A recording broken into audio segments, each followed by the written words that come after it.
Welcome to Stoic Origin. Most people think Christmas alone is a failure, a quiet house, a glowing tree with no witnesses, a phone that stays silent, and in that silence a dangerous question creeps in.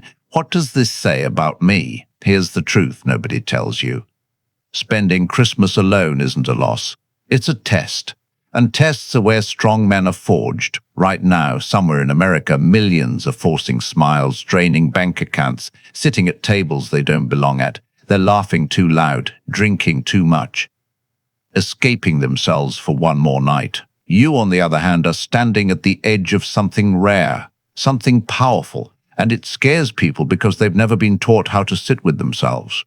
Stoicism was built for moments like this, not in crowds, not in comfort, in stillness, in discomfort, in chosen solitude. The Stoics didn't fear being alone. They feared being ruled by the crowd. Marcus Aurelius didn't write for applause. He wrote in isolation, reminding himself who he was when no one was watching. That's what Christmas alone really offers you, a mirror. Think about it. Christmas strips away routine. No deadlines, no traffic, no distractions. The world slows down. And when the world slows, your thoughts get louder. That's why people panic. Silence exposes. It shows you your attachments, your insecurities, your unhealed wounds. But Stoicism doesn't ask you to run. It asks you to sit, to observe, to say, if this feeling is here, let me learn from it. Society tells men their value is measured by who shows up for them, who invites them, who needs them. Stoicism flips that script. Your value is measured by how steady you remain when no one is clapping, when there's no audience, when the room is empty and the mind starts talking. That's the battlefield. And Christmas night is one of the hardest battlefields there is. You might feel the urge to scroll, to numb out, to reach for noise. Don't. This is where most men fail, because solitude isn't just quiet, it's honest, and honesty can sting. But here's the twist. Every emotion that shows up is information. Loneliness isn't your enemy, it's a signal pointing to what you've been avoiding all year. Epictetus taught that we suffer not from events, but from our judgments about them. Being alone on Christmas is neutral. It's your story about it that hurts. I'm behind. I'm unwanted. I should be somewhere else. Those are thoughts, not facts, and thoughts can be challenged, rewritten, mastered. Tonight you have a chance most people waste, to sit with your thoughts like a disciplined observer, to ask hard questions. Who am I when nobody needs me? What do I actually want next year? What habits need to die? What standards need to rise? This isn't sadness, this is strategy. The crowd will tell you to fill the silence. Stoicism tells you to enter it, because within that silence is clarity, and clarity is dangerous to a weak world. When you know yourself, you can't be manipulated, you can't be guilted, you can't be rushed. And that's why spending Christmas alone feels uncomfortable. It's power you haven't practiced yet. But here's the part nobody prepares you for. Once you stop fighting the quiet, something unexpected happens. The loneliness shifts, the noise fades, and a deeper presence begins to form. A presence that doesn't depend on holidays, invitations, or validation, and that presence changes everything. Because if you can master this night, you can master any season, and what comes next is where solitude turns into strength. And yet, there's one more layer most men never reach. A moment when the mind tries one last trick. It whispers that this growth should feel better, faster, easier. The doubt is the final gate. Stoics' new progress feels quiet, almost boring before it feels powerful. If you quit here, nothing changes. If you stay, everything does. Because solitude doesn't reward you immediately. It sharpens you slowly, like steel in cold water. And the question waiting for you tonight isn't whether being alone hurts. It's whether you're brave enough to use it, because the next step isn't comfort. It's confrontation, and what you confront next will decide the man you become. So stay with me, because what happens in this silence will challenge everything you believe about strength, freedom, and control. And the night isn't finished yet. There is one final test still waiting ahead. Here's the moment nobody warns you about. The moment when being alone stops feeling peaceful and starts feeling personal. The room is quiet, the TV is off, the phone is face down, and suddenly your mind starts replaying scenes you didn't invite. Old conversations, missed chances. People who walked away, people you pushed away. This is usually where men break. They say, "This is why I hate being alone." But Stoicism says something colder, something sharper. This is why you need it. Seneca once said, "A man who suffers before it is necessary suffers more than is necessary." Christmas solitude exposes imagined suffering. The stories you've been telling yourself all year finally show up, demanding attention. And here's the uncomfortable truth. Most of your pain isn't coming from being alone tonight. It's coming from avoiding yourself every other night. Think about how often you stay busy just to stay numb. Work, gym, noise, social plans, endless scrolling. It looks productive, but it's avoidance in disguise. Christmas pulls the curtain back. No excuses, no schedules, just you and your internal world. That's why the discomfort spikes. Not because solitude is cruel, but because it's honest. This is where Stoic discipline separates men from boys. The average man reacts emotionally. He tries to escape the feeling. The Stoic observes it. He says, "Interesting, why is this thought here?" He doesn't judge it. He doesn't drown it. He studies it like a general studies the enemy. You might notice regret creeping in. Thoughts like, "I should be further by now," or "If I made better choices, this night would look different." That's the ego looking backward. Stoicism teaches you to pull your attention back to what's in your control. You cannot rewrite last Christmas. You cannot undo past mistakes. But you can decide how much power those memories get tonight. Marcus Aurelius warned himself constantly, "Do not waste what remains of your life speculating about others." Yet Christmas invites comparison. You imagine families laughing, couples exchanging gifts, social media perfect moments. But you're not seeing reality. You're seeing highlight reels. You're comparing your behind the scenes to someone else's performance, and comparison is poison to peace. Here's a hard Stoic truth most people hate. External events don't disturb us. Our opinions about them do. Being alone is not a verdict. It's a condition. And conditions can be used, just like cold builds resilience, just like weight builds muscle. Solitude builds self-command. This is the exact night to practice voluntary discomfort, not because it feels good, but because it makes you unshakable. If you can sit calmly in a quiet room while your mind throws its worst arguments at you, you gain something priceless: independence from mood, independence from circumstance, independence from approval. But there's another layer here, one that hits deeper. Christmas alone forces you to confront attachment. Who do you need to feel okay? Whose absence hurts your identity? Stoics believed attachment without control is slavery, not love, slavery. When your peace depends on someone showing up, you've handed them power they never asked for. This doesn't mean you stop caring. It means you stop clinging. You learn to enjoy presence without fearing absence. And that skill, it changes how you move through every relationship afterward. You become calmer, less reactive, harder to manipulate. And people feel that energy immediately. Right now, your mind may try to bargain. Next year will be different. This is just temporary. That's another escape. Stoicism doesn't ask you to escape. It asks you to stay. Stay with the feeling until it loses its edge. Because emotions burn hot, then burn out if you don't feed them with stories. Sit long enough and something subtle happens. The ache softens, the thoughts slow. You realize you're still breathing, still steady, still standing. The night didn't defeat you. And that realization builds quiet confidence, the kind you don't post about, the kind that changes your posture, but don't get comfortable yet. Because just when you think you've made peace with being alone, the mind introduces a new fear, a deeper one. A fear not about tonight, but about the future. And this fear is the real test, the one Stoics prepared for relentlessly, because how you handle that fear will decide whether solitude becomes a weapon or a wound. And that's what we need to talk about next. There's a specific fear that hits late at night.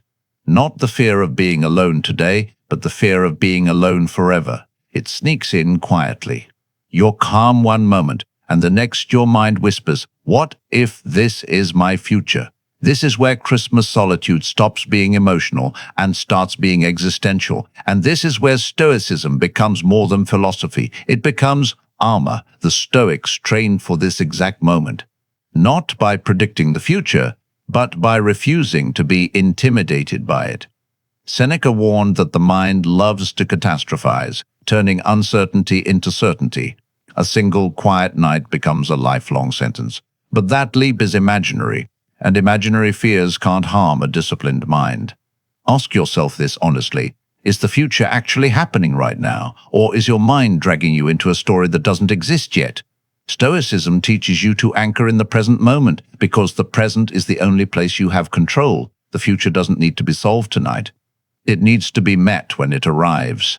Here's the uncomfortable reality. Many men aren't afraid of being alone forever. They're afraid of being alone with themselves forever. That's a different fear entirely, because if you don't like your own company, no relationship will save you.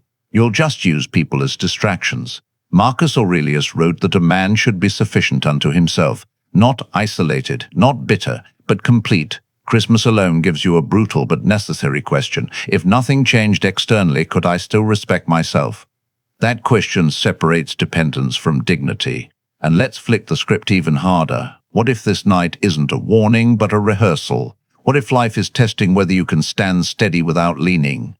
Because the strongest relationships aren't built by men who need someone, but by men who choose someone. There's a difference. Need creates fear. Choice creates freedom. Right now, you're learning how to sit in uncertainty without panicking. That's emotional strength most men never develop. They rush into relationships just to escape silence. They tolerate disrespect just to avoid loneliness. They stay busy just to avoid thinking. You're doing the opposite. And it feels uncomfortable because growth always does. It teaches you that everything external is temporary. People come, people go, traditions change, roles shift. But your character? That's yours to build. And character is built in moments like this, not in celebrations. This is where voluntary solitude becomes a form of training, just like fasting sharpens discipline, just like cold showers harden resolve. Being alone on Christmas strengthens your psychological spine. You learn that you won't collapse without constant stimulation. You won't disappear without validation. And here's something most people never realize.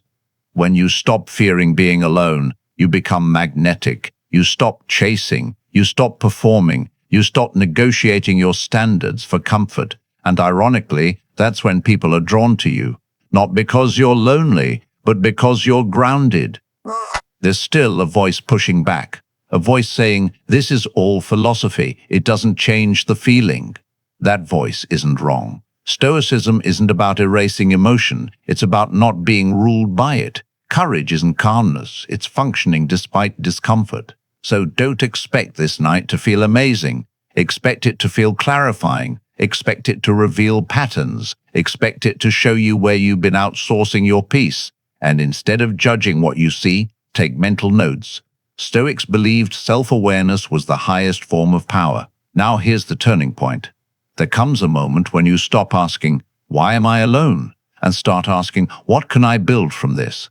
That shift changes everything, because solitude stops being something that happens to you and becomes something you use. You might realize you've been living on autopilot, or that certain relationships were draining you, or that your goals need to be sharper, not bigger. These insights don't come in crowds. They come in quiet rooms on nights like this. And just when you think you've extracted everything this night has to offer, there's one final realization waiting. A realization that reframes Christmas, solitude, and strength in a way most men never see. Because being alone isn't the end of connection. It's the beginning of something far more dangerous to a shallow world, self-respect. And once self-respect is solid, everything else follows. But the final step requires action, not thought. And that's where we go next. There's a moment when solitude stops teaching and starts demanding, not reflection, not understanding, action. Up until now, you've been observing, watching thoughts rise and fall, feeling the weight of the night. But Stoicism was never meant to be passive. It's a philosophy of execution. And Christmas alone presents a rare opening, a clean slate moment most people sleep through. The Stoics believe that every experience asks something of us, not comfort, not meaning, responsibility. Epictetus said, first say to yourself what you would be, and then do what you have to do. Tonight isn't about surviving loneliness. It's about deciding who you're becoming when no one is around to praise you. This is where many men waste solitude. They think awareness is enough. It's not. Awareness without direction becomes rumination, and rumination turns into self-pity. Stoicism cuts that off brutally. It asks, what is within my control right now? And the answer is always the same. your thoughts, your actions, your standards. So let's get practical. Christmas alone is the perfect night to conduct a personal audit, not a soft one, a ruthless one. Look at your habits. Which ones are building you? Which ones are quietly weakening you? Stoics didn't believe in comfort-driven living. They believed in alignment. Living in a way that matched your values, not your moods. You might realize you've been tolerating things you shouldn't. Dead-end routines, shallow connections, distractions dressed up as pleasure. Being alone strips away excuses. There's no one to impress tonight. No one to blame. That's freedom.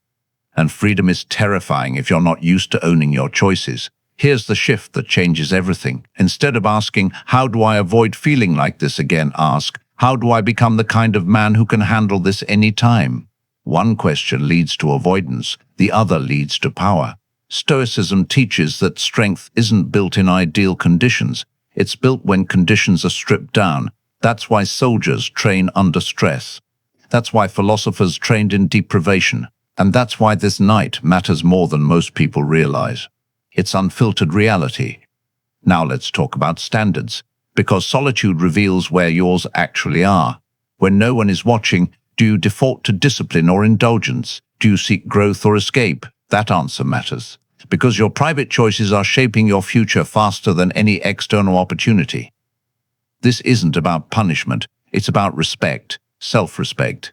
The Stoics believe that a man who respects himself doesn't need constant pleasure. He needs purpose. And purpose doesn't come from celebration, it comes from commitment. You may feel resistance here. A voice saying, I'll start tomorrow. That voice has delayed more potential than any enemy ever could. Stoicism teaches immediacy, not perfection, action. Even small actions taken in alignment compound faster than motivation ever will. Write something down tonight, a rule, a boundary, a standard, something non-negotiable moving forward. Maybe it's how you manage your time. Maybe it's who gets access to you. Maybe it's how you treat your body and mind. This isn't New Year's fantasy. This is Stoic clarity. And here's the irony.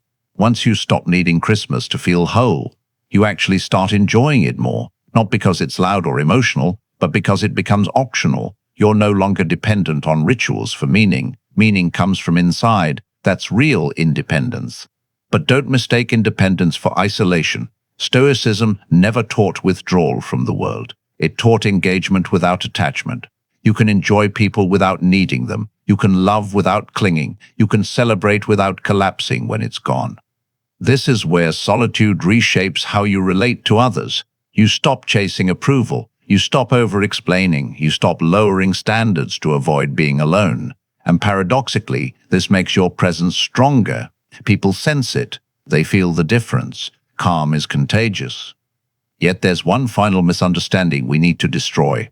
The belief that being alone on Christmas is a loss that must be compensated for later. It's not. It's an investment. One that pays off quietly, but permanently. Because once you've proven to yourself that you can stand steady in the quiet, no holiday, no rejection, no season of life will ever fully shake you again.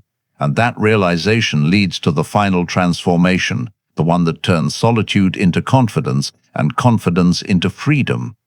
And that's where this journey ends, or rather, where it truly begins. There's a strange moment that arrives without warning. It doesn't feel dramatic. It doesn't feel loud. It feels solid. You wake up the morning after Christmas, and something is different, not externally, internally. The world didn't change. Your phone might still be quiet. Your routine resumes, but you are steadier. Because you face something most men avoid, and you didn't collapse. This is the quiet victory Stoicism talks about.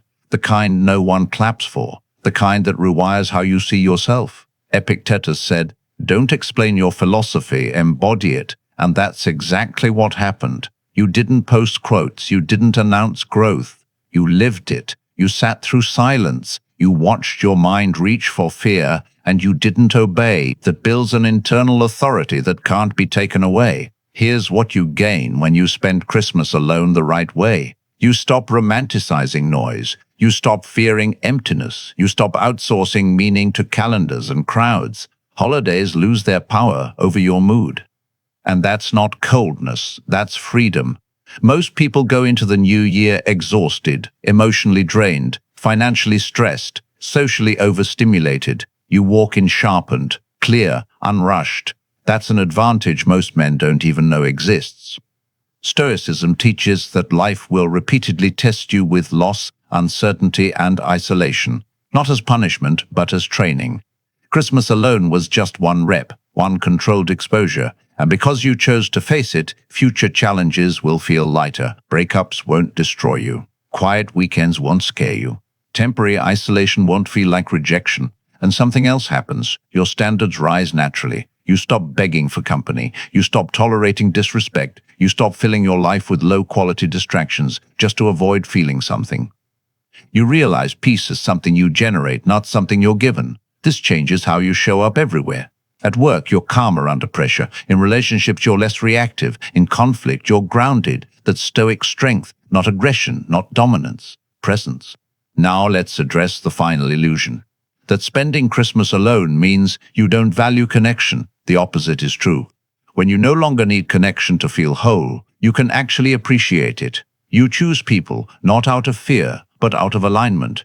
Stoics believed in community, but not dependency. Brotherhood, not attachment. Love, not clinging. And it starts by proving to yourself that you can stand on your own feet, one quiet night at a time. Look back at this Christmas differently now, not as a gap, not as a failure, but as a turning point. A night you didn't escape, a night you didn't numb, a night you stayed, and in staying you built something invisible but permanent. Because here's the truth, no one sells you. Confidence isn't loud, it doesn't announce itself. It shows up in how little you panic, how rarely you need reassurance, how easily you walk away from what doesn't serve you. That confidence was born in solitude. So the next time someone says, "I could never spend Christmas alone," you won't argue, you won't explain, you'll just smile, because you know something they don't yet. That solitude isn't emptiness, it's self-mastery in its rawest form. And as the year moves forward, carry this with you. Schedule solitude intentionally, not as isolation, but as maintenance, a check-in with yourself, a reset, because the man who can sit calmly in a quiet room can handle anything the world throws at him. If this message hit something real inside you, if it made you pause, reflect, or see this holiday differently, make sure to like this video, share it with someone who needs to hear it, and subscribe to the channel Stoic Origin. This is where strength is built quietly. Remember this. The crowd celebrates once a year. The disciplined man builds himself every day. And that's why spending Christmas alone wasn't a setback. It was preparation.